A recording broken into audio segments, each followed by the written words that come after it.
Baik, assalamualaikum warahmatullahi wabarakatuh. Selamat datang kembali di video ini. Selamat datang di mata kuliah Rekayasa Perangkat Lunak. Saya Fikri Aulia, adalah dosen pengampu untuk mata kuliah ini di Departemen Teknik Elektronika, Negeri Padang. Nah, buat kalian yang baru pertama kali nih nonton video ini, selamat bergabung, dan buat yang sudah mengikuti dari minggu lalu, terima kasih sudah melewati 2 chapter sebelumnya. Dan hari ini kita akan masuk ke chapter yang menurut saya nih chapter yang paling praktis dan paling sering dipakai langsung di dunia kerja nih, yaitu chapter fitur, skenario, dan story.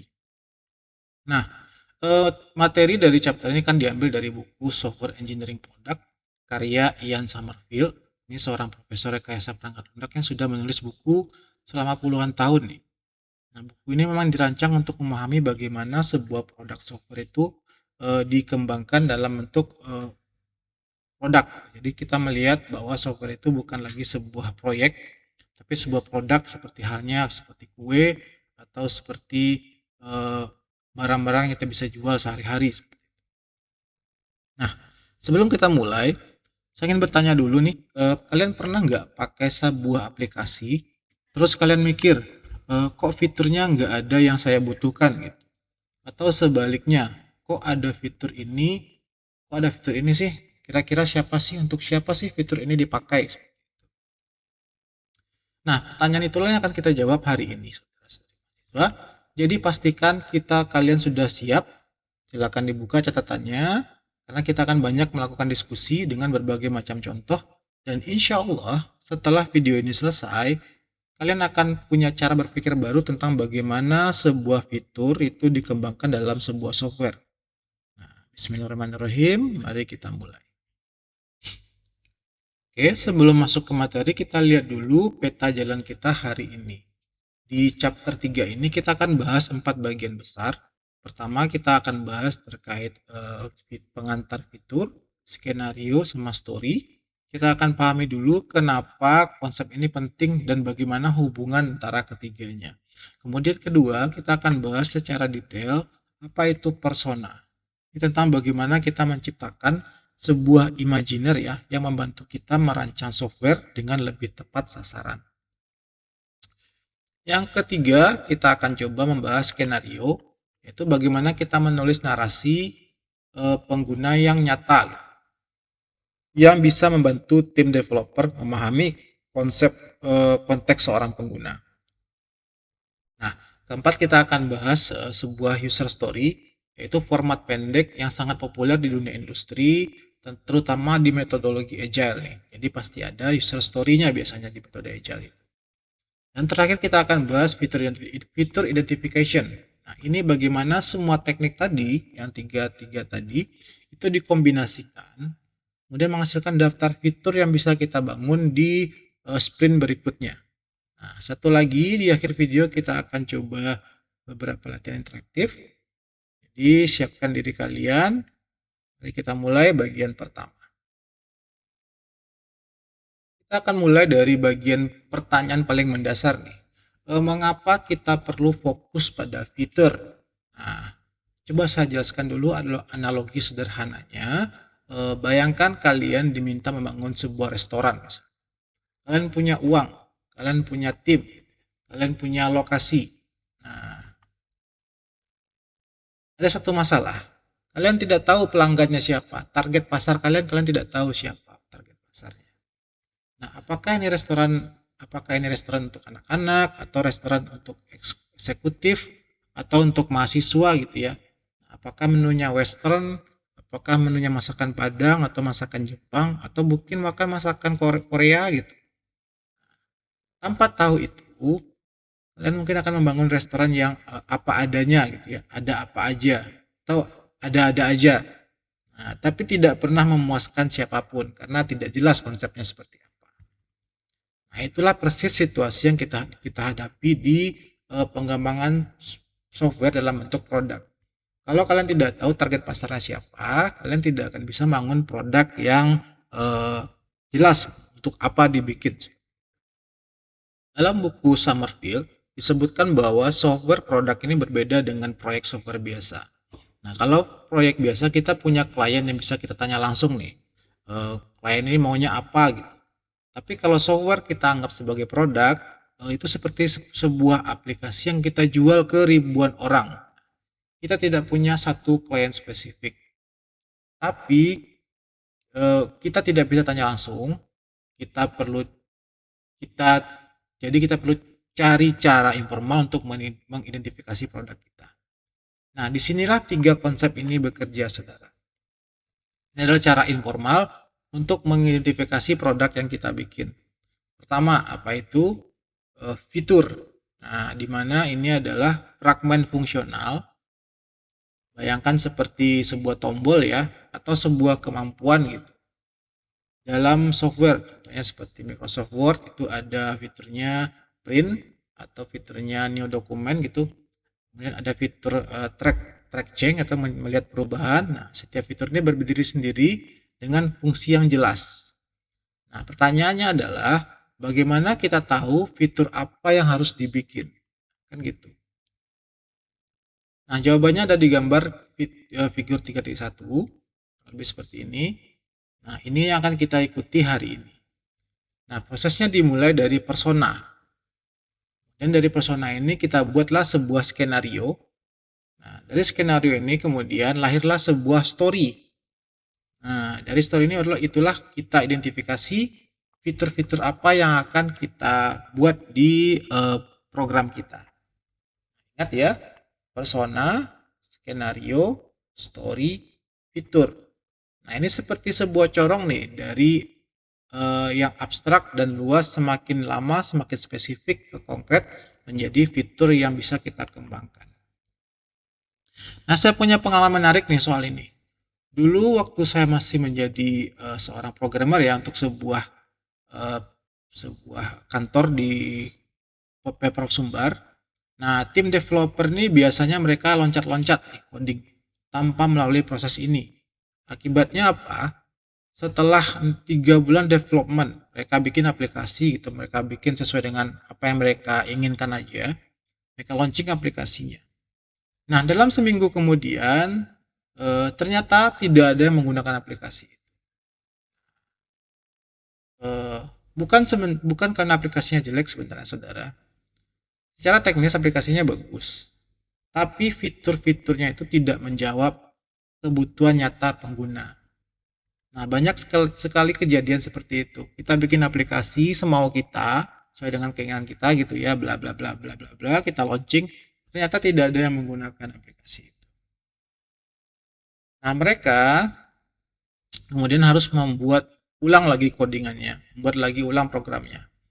Dan kali ini kita akan menggunakan pendekatan yang kita akan pelajari di hari ini.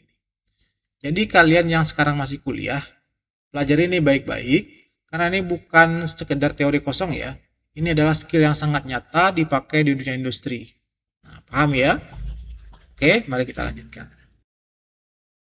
So, apa itu persona? Kata ini berasal dari bahasa Latin ya, artinya adalah topeng. Nah, dalam konteks software, persona adalah topeng yang kita pakai untuk melihat dunia dari suatu sudut pandang pengguna.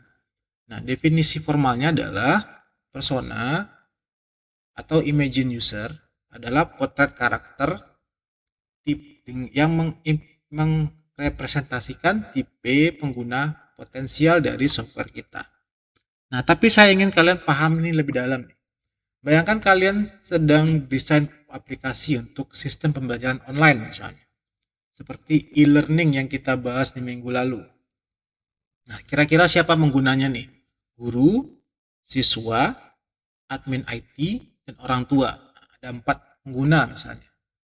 Kalau kita tidak spesifik, tim developer akan punya bayangan yang berbeda-beda nanti tentang siapa yang akan pakai software ini.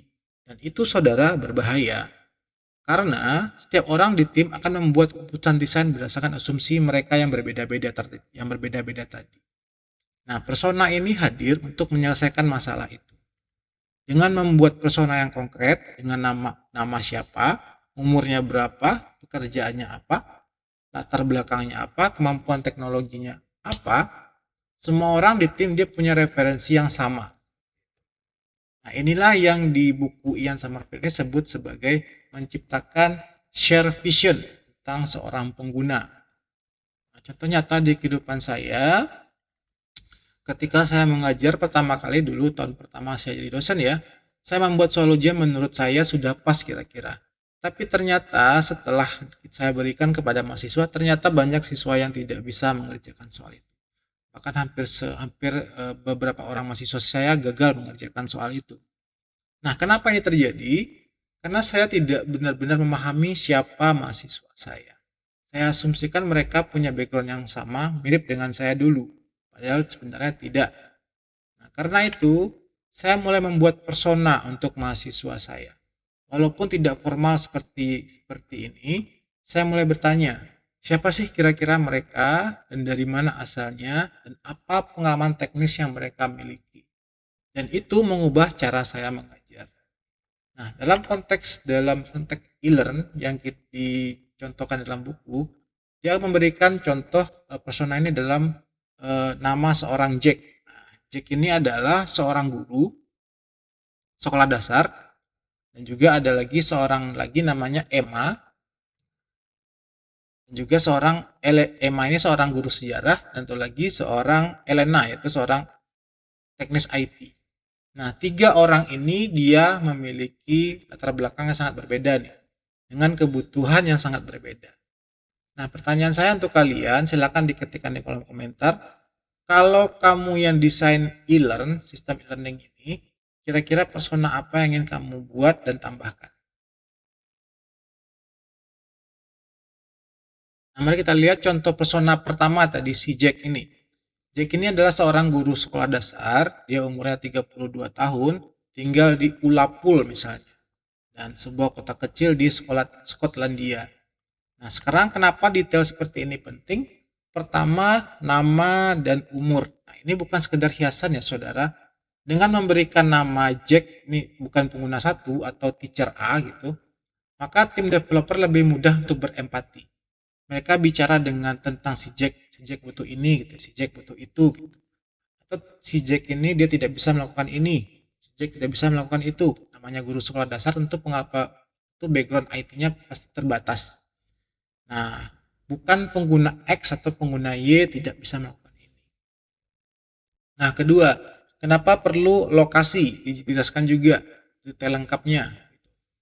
Nah, lokasi ini artinya kemungkinan besar koneksi internetnya bisa kita gambarkan misalnya di daerah itu koneksi internetnya tidak secepat kota besar misalnya.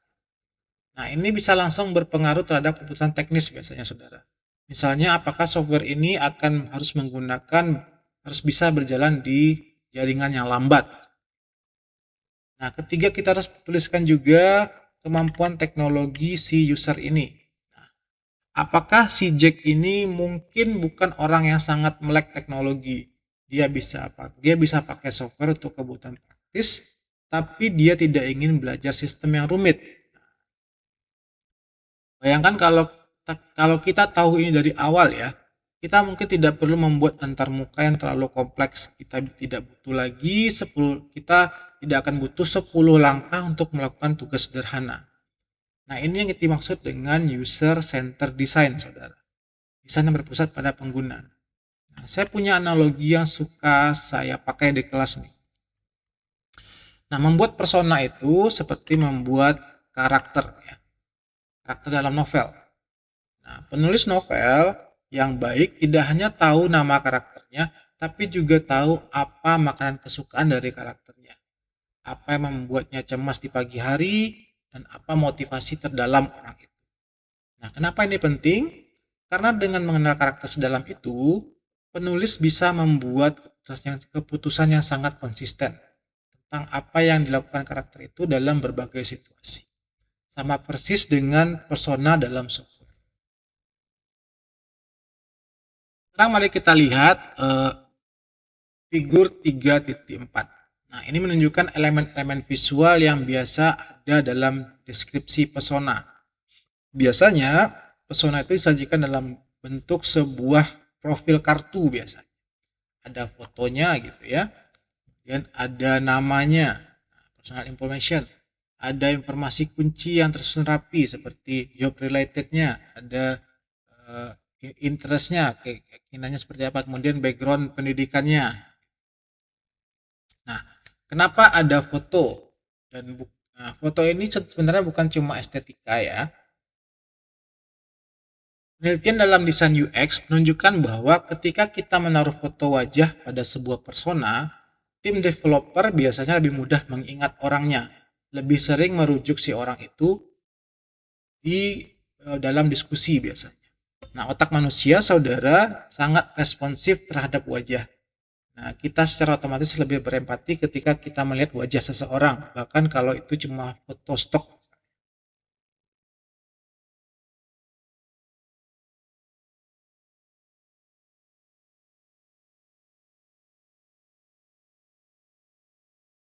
Nah, tabel 43 menjabarkan 4 aspek utama dalam deskripsi persona. Pertama adalah personalization, kita berikan namanya. Kemudian aspek yang ini adalah aspek yang memberikan kehidupan pada persona itu. Namanya siapa, usianya berapa, situasinya apa. Nah, misalnya si Jack tadi, dia sudah menikah misalnya. Dia sudah punya 2 anak, dia tinggal di kota kecil misalnya. Nah, detail-detail ini membantu kita membayangkan konteks kehidupan pengguna. Kapan mereka pakai software ini, di mana dia pakai software ini, dan dalam kondisi seperti apa dia menggunakan software ini. Kemudian terkait job related. Nah, ini adalah deskripsi pekerjaan ya. Apa tanggung jawab utamanya si orang ini? Nah, seberapa sering dia berinteraksi dengan komputer dalam pekerjaannya. Dan ini sangat relevan karena menentukan seberapa toleran dia terhadap software yang kompleks. Ketiga juga yang penting kita tambahkan di persona adalah education, yaitu latar belakang pendidikan dan kemampuan teknis seseorang.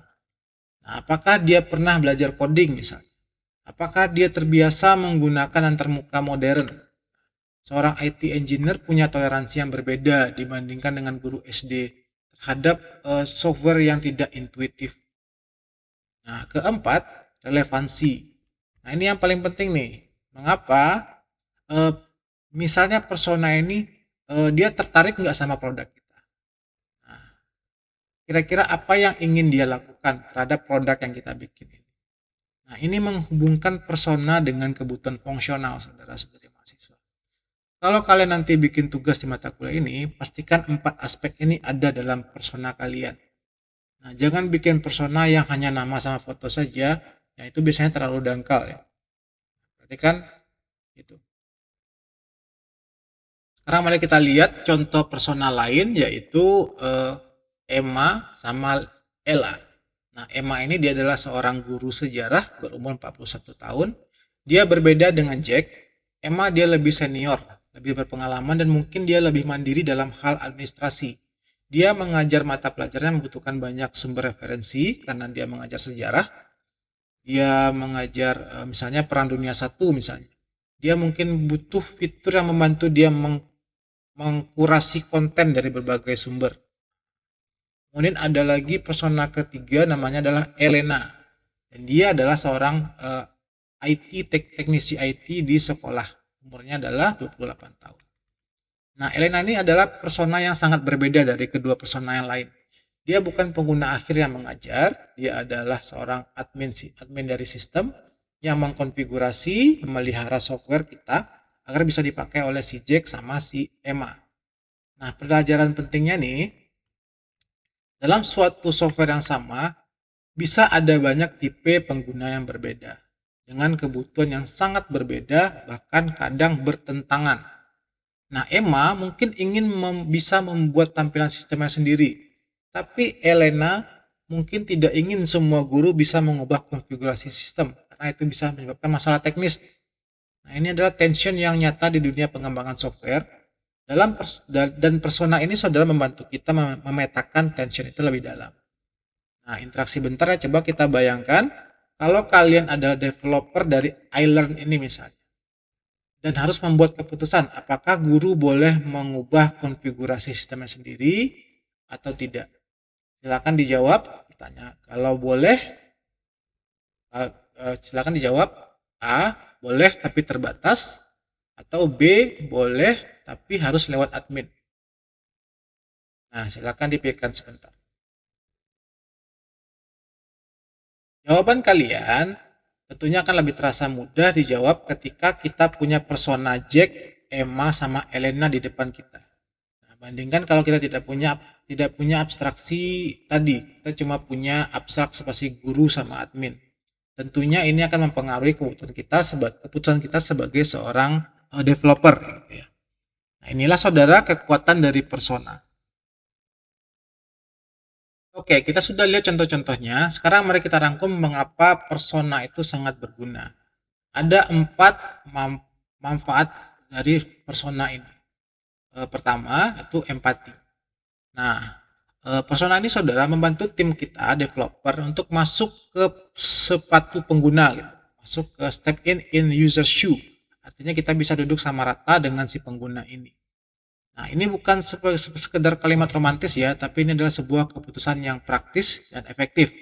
Nah, kalau kamu adalah developer yang terbiasa pakai terminal misalnya, atau pakai VS Code, atau pakai script di Bash gitu ya, tentunya kamu punya persepsi yang sangat berbeda tentang apa itu mudah dipakai dibandingkan dengan si Jack yang guru SD. Nah, persona ini memaksa kita untuk keluar dari perspektif kita sehari-hari. Manfaat kedua adalah filter ide. Nah, ketika ada ide baru, kamu bisa tanya nih, apakah si Jack akan bisa pakai fitur ini? Apakah si Elena butuh fitur ini? Dan ini saudara sangat efektif untuk menghindari fitur-fitur yang kelihatannya keren, tapi tidak ada yang pakai. Kemudian manfaat ketiga adalah komunikasi tim. Nah, daripada stuck di diskusi panjang tentang apa yang diinginkan pengguna baru, tim mungkin bisa langsung merujuk ke menurut persona si Jack ini terlalu rumit, dan diskusi tentu lebih cepat dan lebih fokus. Nah, soal jumlah, di buku Ian Sommerfeld menyarankan maksimal ada 5 persona, di mana 3 sampai 4 skenario itu di mana kita akan membuat 3 sampai 4 skenario per persona. Nah, kenapa tidak boleh terlalu banyak persona? Karena kalau terlalu banyak persona, tim mungkin akan kewalahan dan akhirnya tidak ada yang benar-benar dipakai dari fitur itu. Lebih baik kita bikin sedikit persona tapi lebih kuat dibandingkan dengan banyak tapi diabaikan. Sekarang kita masuk ke bagian kedua nih, yaitu skenario. Nah, kalau persona adalah siapa pengguna kita, maka skenario ini adalah apa yang dilakukan oleh seorang pengguna itu. Lebih tepatnya, skenario adalah narasi situasi di mana seorang pengguna menggunakan fitur tertentu untuk mencapai tujuan tertentu. Nah, biar saya kasih analogi ya, ini sangat mudah dipahami nih. Bayangkan kamu sutradara film. Nah, persona ini adalah karakter dalam film kamu. Tapi film ini tidak bisa hanya punya karakter tanpa adegan kan. Tentunya kita harus bikin skenario apa yang akan dikerjakan oleh si karakter ini. Nah, skenario itu adalah adegan tadi. Dalam adegan itu, karakter kamu melakukan sesuatu, menghadapi tantangan dan menemukan solusi. Nah, dalam konteks software, dari skenario itulah kita bisa melihat fitur-fitur yang dibutuhkan dengan cara yang natural. Nah, kelebihan utama dari skenario dibandingkan cara yang lain adalah karena skenario itu naratif dan kontekstual. Nah, artinya, kita tidak hanya tahu bahwa pengguna butuh fitur kirim pesan misalnya. Kita tahu bahwa si Jack itu butuh kirim pesan pada seluruh kelasnya sekaligus sesaat sebelum kelas dimulai. Misalnya dari smartphone-nya, dari HP-nya, atau dengan menggunakan koneksi internet yang tidak stabil. Nah, kalian bisa lihat bedanya ya, dari detail konteks itu menghasilkan persyaratan teknis yang jauh lebih spesifik. Nah, ini yang tidak bisa kamu dapatkan kalau kamu cuma hanya tulis daftar fitur tanpa ada skenario. Sekarang mari kita lihat figur 3.5 nih. Ini figur yang menunjukkan elemen-elemen kunci dari sebuah skenario. Nah, mari kita bedah satu persatu. Pertama, harus ada yang namanya objektif. Apa tujuan dari yang ini dicapai oleh si pengguna. Nah, ini harus jelas ya, harus spesifik. Bukan cuma menggunakan sistem misalnya, tapi memastikan bahwa semua siswa ini bisa mengumpulkan tugas foto ikan dari proyek kelasnya, misalnya seperti itu. Nah, yang kedua adalah persona. Skenario selalu ditulis dari sudut pandang persona tertentu. Misalnya si Jack, ya, si Emma, atau si Elena. Bukan pengguna umum ya, seperti user A, user B, user C, bukan. Jangan gunakan istilah itu lagi. Nah, ketiga adalah aktivitas. Nah, apa yang dilakukan oleh seorang pengguna? Langkah demi langkah apa yang dilakukan oleh seorang pengguna itu? Nah, ini naratif ya, bukan cuma bullet list atau teknis. Harus dalam bentuk naratif, deskriptif dalam bentuk sebuah paragraf. Yang keempat adalah masalah atau hambatan yang ditemukan oleh si pengguna tersebut. Nah, apa yang tidak bisa dilakukan dengan mudah oleh si pengguna tersebut. Dan kelima adalah solusi. Bagaimana sistem atau fitur yang perlu ditambahkan ini menyelesaikan masalah itu. Nah, itulah elemen dari skenario. Nah, kelima elemen ini ditambah dengan nama skenario bekerja bersama untuk menciptakan narasi yang lengkap dan realistis. Saya ingin tekankan nih bagian masalah ini nih. Nah, bagian masalah ini. Seringkali developer kita fokus pada happy path atau jalan senang. Itu skenario di mana semuanya berjalan lancar tanpa ada masalah gitu. Tapi saudara, di dunia nyata, pengguna pastinya sering menghadapi hambatan. Nah, skenario yang baik itu harus mencakup hambatan itu. Karena dari itulah fitur-fitur yang paling berharga bisa muncul. Contoh misal kita membuat skenario untuk si Jack misalnya. Sekarang kita lihat contohnya skenario Jack, dia fishing in Ulapul. Nah, Jack adalah seorang guru SD yang sedang mengerjakan proyek kelas tentang industri perikanan di kota Ulapul. Ya. Nah, bayangkan ini. Si Jack ini ingin murid-muridnya mewawancarai nelayan lokal, memotret aktivitas di dermaga, kemudian mengumpulkan semua dalam satu tempat yang bisa dilihat secara bersama. Nah, dalam skenario ini, Jack tentu perlu mencari sumber daya web tentang perikanan. Nah, dia perlu mengorganisir konten yang dibuat siswanya. Dia perlu berkomunikasi dengan seluruh kelas. Dia juga perlu mengolah izin. Lihat tabel contoh skenarionya ya. Nih, si Jack ini dia perlu mengorganisir konten yang dibuat siswanya. Dia perlu berkomunikasi dengan seluruh kelas gitu. Nah, dibuat dalam bentuk deskripsi seperti ini ya. Dan dia perlu mengolah izin agar hanya siswa kelasnya yang bisa akses untuk konten-konten itu.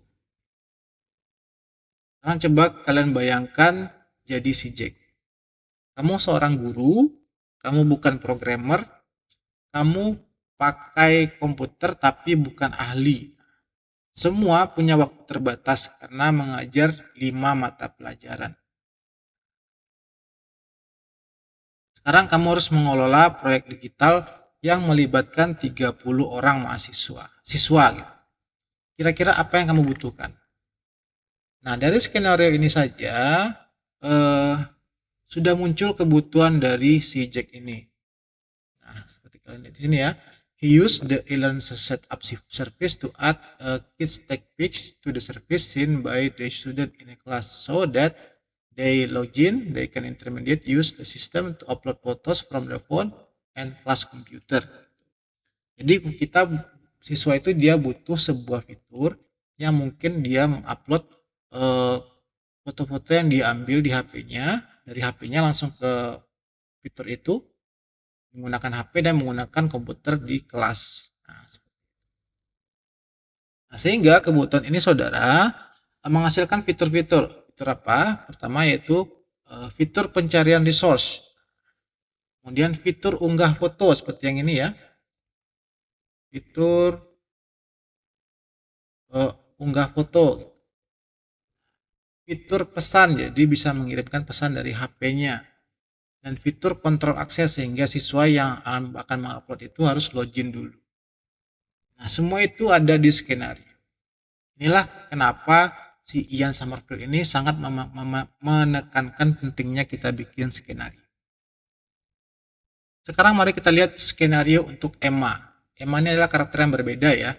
Dia adalah guru sejarah, dia mengajar topik Perang Dunia II. Nah, dia perlu mengelola banyak kelas yang berbeda. Nah, dia mengajar kelas 14 tahun, ada sekitar 3 sesi gitu ya. Kemudian dia pergi ke tempat Perang Dunia I. Dia perlu mengelola setup sebuah battlefield group di mana student datang ke situ kemudian mencari, mengunjungi dan juga mengambil foto tentang tempat itu. Kemudian dia bisa menugaskan konten yang berbeda untuk kelas yang berbeda. Sekaligus dia melacak progres dari siswanya setiap kelas. Nah, dari skenario ini saudara muncul kebutuhan yang berbeda dibandingkan si Jack. Emma butuh manajemen multiple group ya karena dia ada tiga kelas, 3 sesi gitu. Juga butuh penugasan yang sifatnya selektif di mana ada laporan progres. Perhatikan si Jack dan Emma itu sama-sama guru, tapi kebutuhannya beda.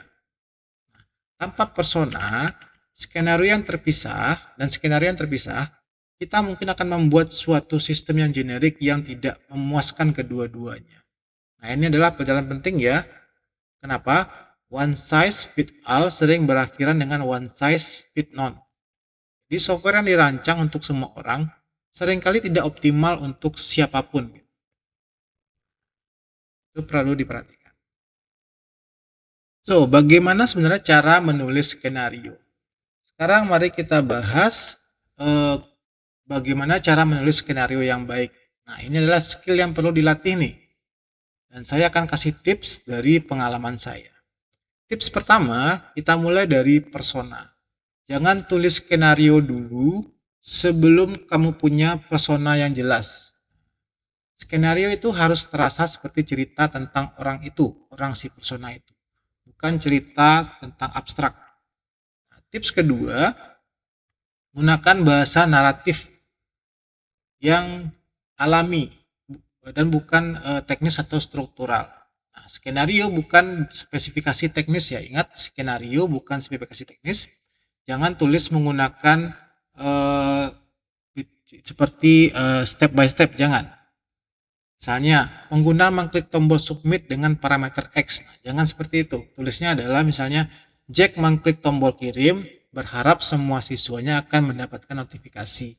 Jadi kita fokusnya ke orangnya, bukan kepada subjeknya, bukan kepada usernya ya, bukan kepada siapa usernya, tapi lebih ke orang itu dia sedang mengerjakan apa. Nah, tip kedua ini sangat penting untuk komunikasi dengan stakeholder. Bayangkan kamu presentasikan ke kepala sekolah nih yang mau beli software ini. Mana yang lebih mudah mereka pahami, bahasa teknis atau bahasa narasi? Itu penting untuk diperhatikan. Tips ketiga, libatkan si user pengguna nyata. Nah, kalau memungkinkan tulis draft skenario-nya. Lalu tunjukkan kepada pengguna nyatanya, apakah ini benar atau salah, nah, atau ada yang kurang, atau ada yang perlu ditambahkan.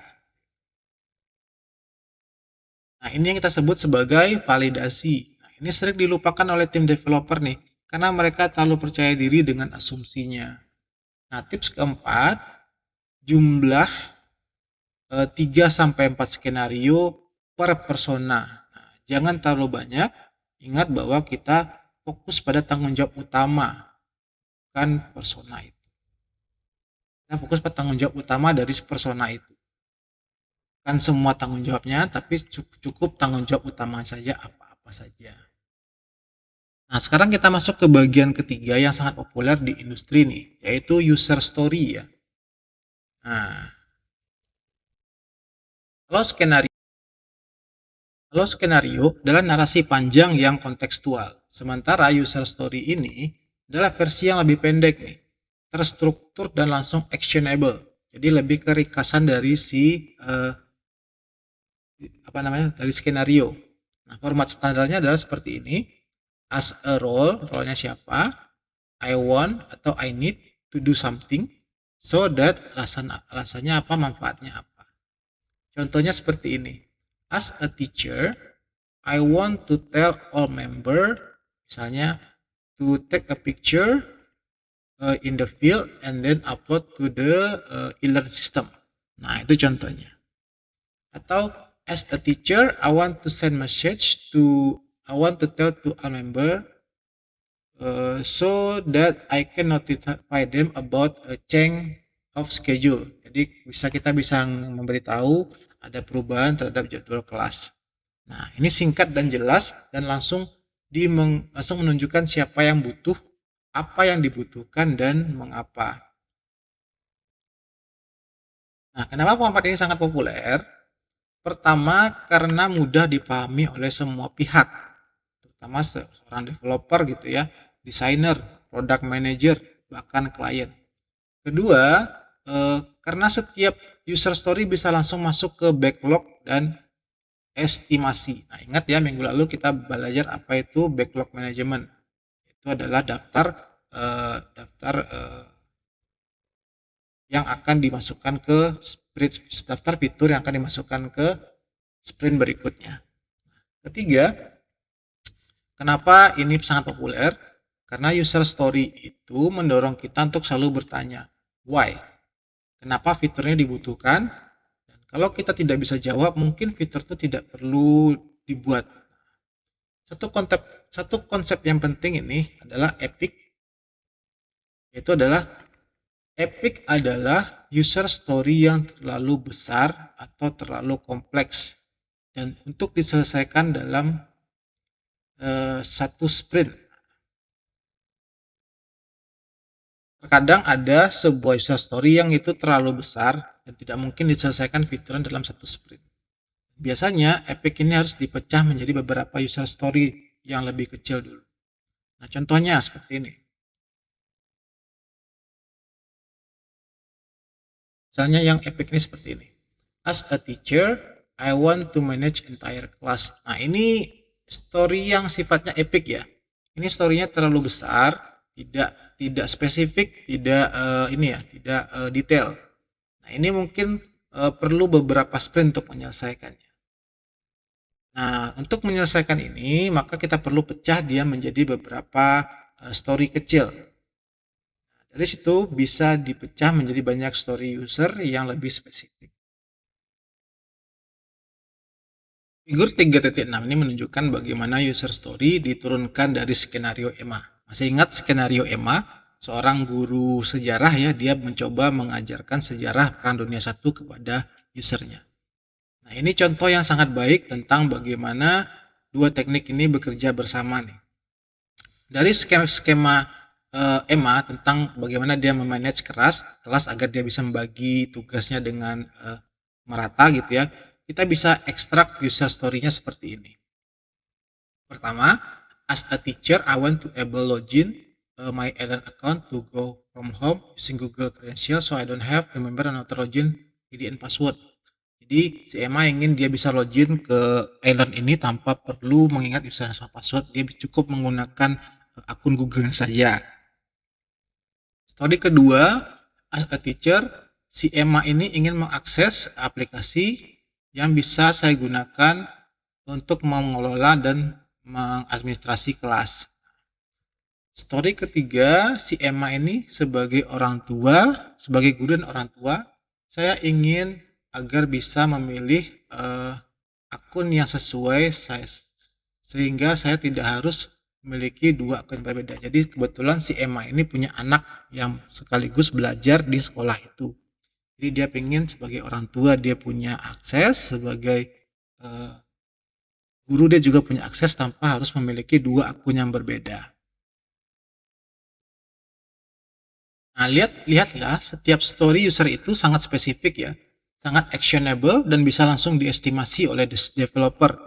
Satu skenario ini saudara bisa menghasilkan banyak user story. Nah, dari skenario yang tadi yang si Emma itu bagaimana dia ingin mengelola kelas bisa menghasilkan banyak user story. Di sini saya sudah 3 hasil user story-nya ya. Nah, ini adalah proses yang sangat natural. Kamu bisa baca skenarionya, lalu kamu highlight momen-momen penting apa yang kira-kira dibutuhkan, di mana pengguna butuh melakukan sesuatu. Setiap momentum itu bisa saja jadi user story. Nah, coba sekarang kalian perhatikan di buku kalian, ambil misalnya skenario Jack. Nah, yang sudah kita bahas tadi ya, bagaimana si Jack ini ingin membuat siswanya itu pergi ke tempat nelayan gitu, mengambil foto tentang ikan-ikan. Coba tulis kira-kira 2 user story saja dari skenario itu.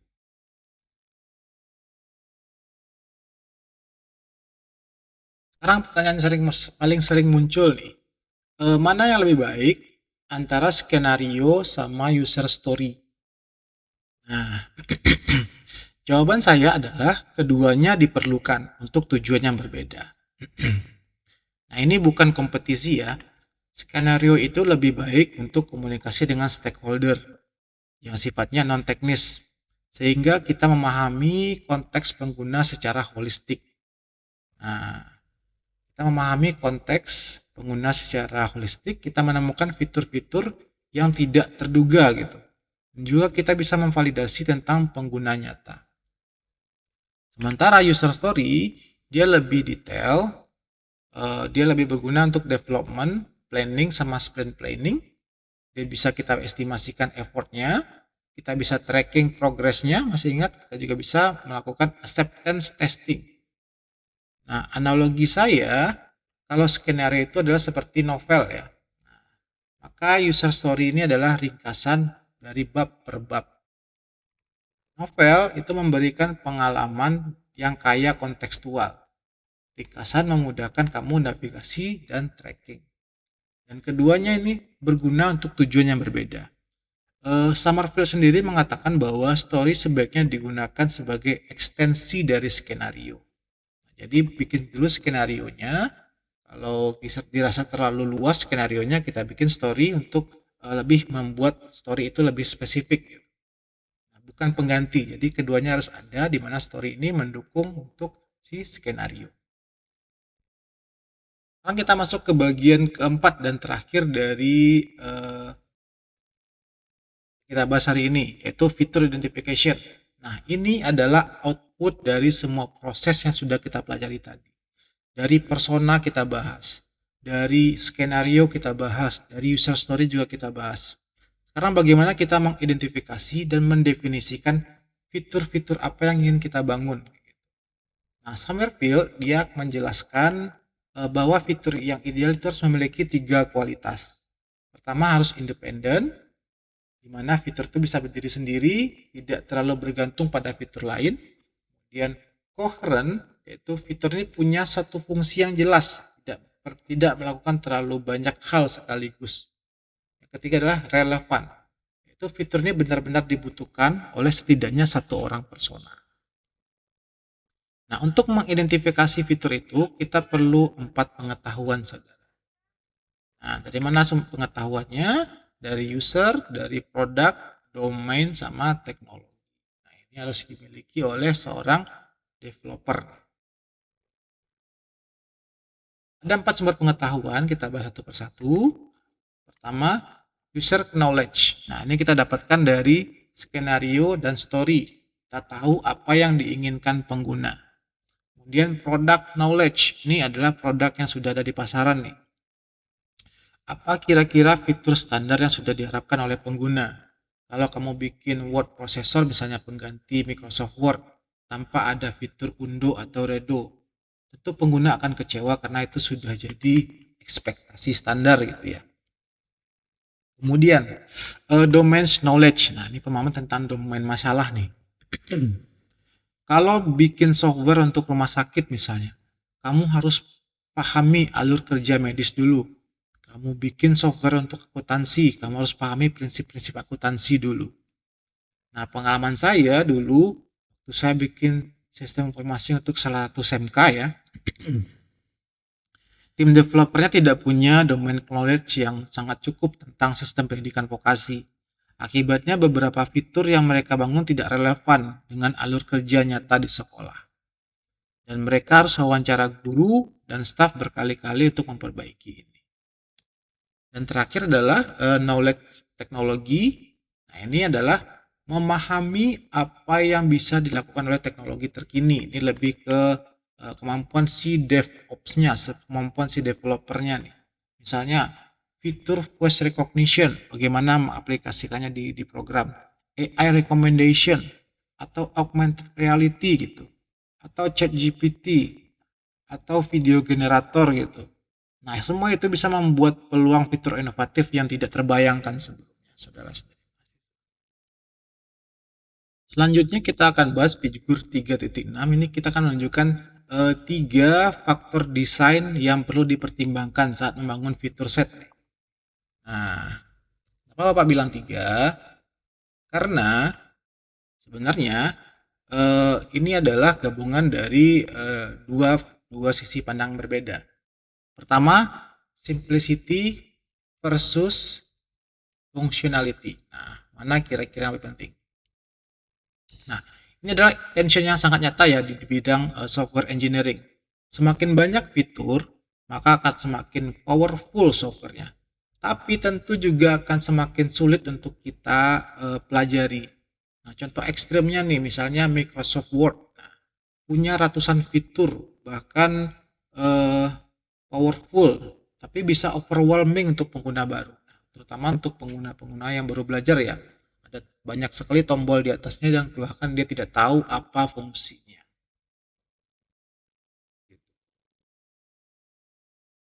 Dibandingkan dengan Google Doc misalnya, Google Doc lebih simple, lebih cepat dipelajari, tapi punya keterbatasan untuk case-case tertentu.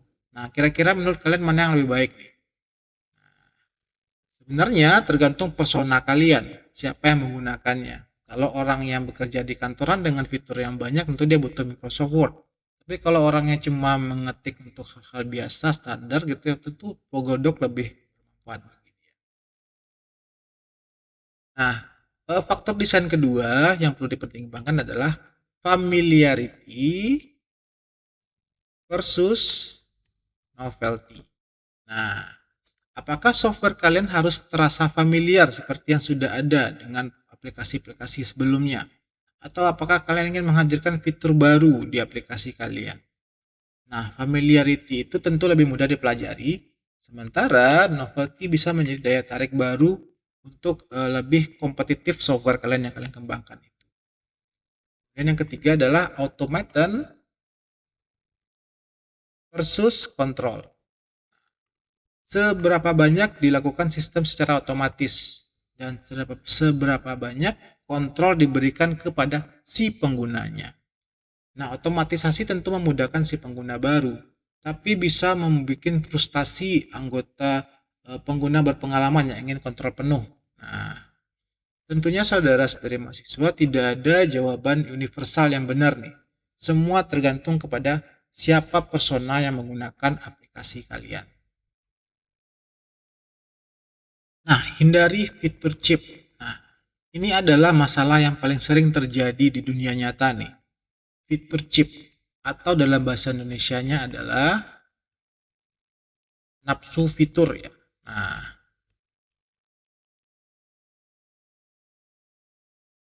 kita pengen bikin aplikasi yang fiturnya banyak gitu, yang lengkap. Ini harus kalian hindari nih. Kenapa? Ini adalah fenomena di mana setiap orang punya ide fitur baru dan satu persatu fitur itu ditambahkan. Setiap hari tambahkan lagi fiturnya, setiap hari tambahkan ide baru, bikin lagi fiturnya. Tanpa ada kendali yang jelas. Sampai akhirnya softwarenya jadi lelet gitu ya. Jadi lambat, tidak bisa dipakai karena terlalu banyak fiturnya yang membingungkan pengguna bahkan. Nah, saya pernah menyaksikan langsung, saudara, ada beberapa proyek aplikasi yang awalnya sebenarnya simpel dan fokus, tapi karena setiap minggu ada penambahan fitur baru, ada permintaan permintaan baru dari berbagai pihak gitu. Tambah fitur ini dong, tambah fitur itu dong. Nanti kalau ada fitur ini pasti lebih bagus gitu kan. Nanti kalau fitur ini pasti lebih bagus gitu. Nah, 6 bulan kemudian aplikasi yang punya 47 fitur itu eh, tapi cuma segelintir orang yang pakai. Nah, karena terlalu kompleks aplikasinya. Karena terlalu lelet, karena terlalu berat aplikasi. Sehingga resource habis untuk membangun dan memaintain 39 fitur tadi.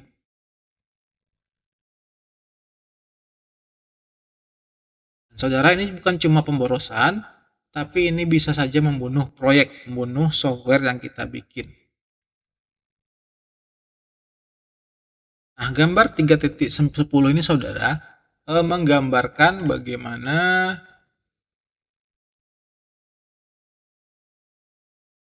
kita mengevaluasi apakah sebuah fitur itu layak untuk ditambahkan atau tidak. Nah, ada beberapa pertanyaan kunci yang harus dijawab nih. Pertama, apakah fitur ini bisa diintegrasikan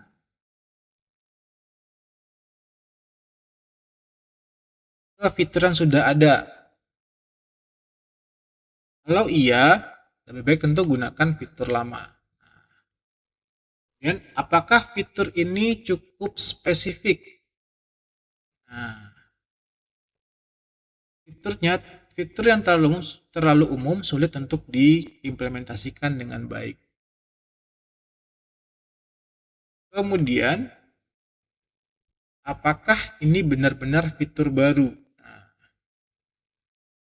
atau hanya variasi dari fitur yang sudah ada?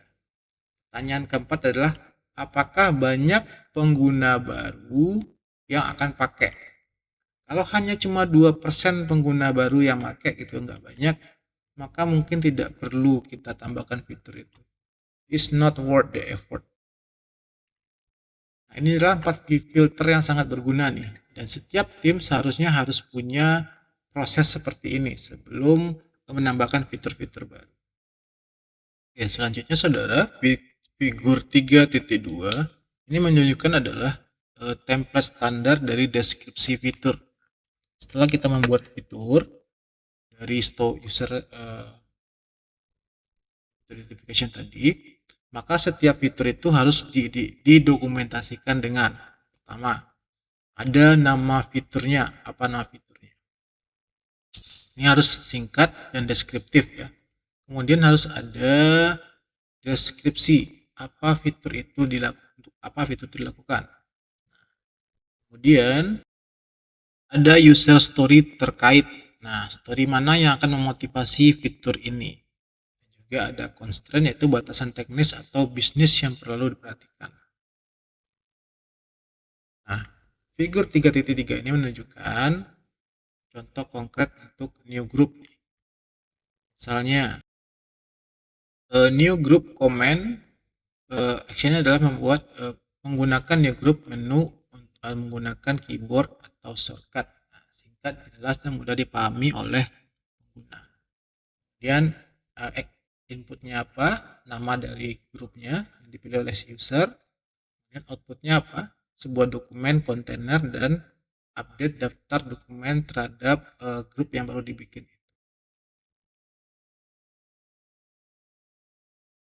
Contoh fitur lain misalnya, fitur autentikasi nih. Ini adalah fitur yang sangat penting karena menyentuh semua persona, di mana Jack butuh login yang mudah, sementara Elena butuh kontrol akses yang granular. Kemudian Emma dia butuh single sign in on dengan sistem lain, dengan Google account misalnya.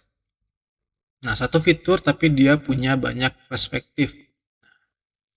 Dan ini menunjukkan bahwa fitur yang baik itu harus dirancang dengan mempertimbangkan semua persona yang relevan, bukan hanya satu orang persona. Nah, fitur di authentication di iLearn mungkin perlu mendukung. Pertama adalah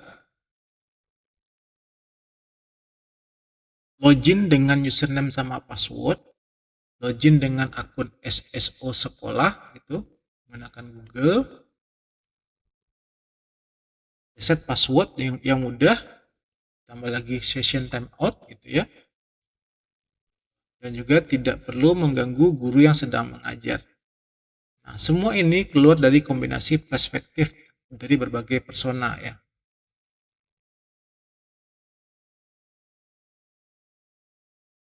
Kemudian tabel 3.11 menunjukkan cara lain untuk mendokumentasikan fitur, yaitu dengan menggunakan user story sebagai bagian dari deskripsi. Nah, ini pendekatan yang populer nih dari tim Agile. Format ini mendukung apa yang dilakukan fitur dengan siapa yang butuh dan mengapa fitur itu dibuat. Nah, perhatikan satu hal penting yang disebut oleh Summerfield. Fitur-fitur ini sebaiknya dicatat di tempat yang mudah diakses dan diupdate oleh tim, seperti wiki internal gitu ya, atau Google Sheet, atau tool manajemen seperti Jira. Kenapa? Karena fitur ini akan berubah seiring berjalannya dan berkembangnya sistem.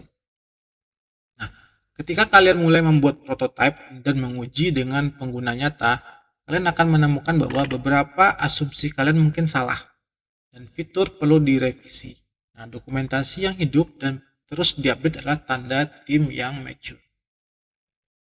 Ada satu poin penting yang dibahas oleh Summerfield, yaitu beliau mengingatkan bahwa skenario dan story bisa membatasi inovasi. Nah, kenapa?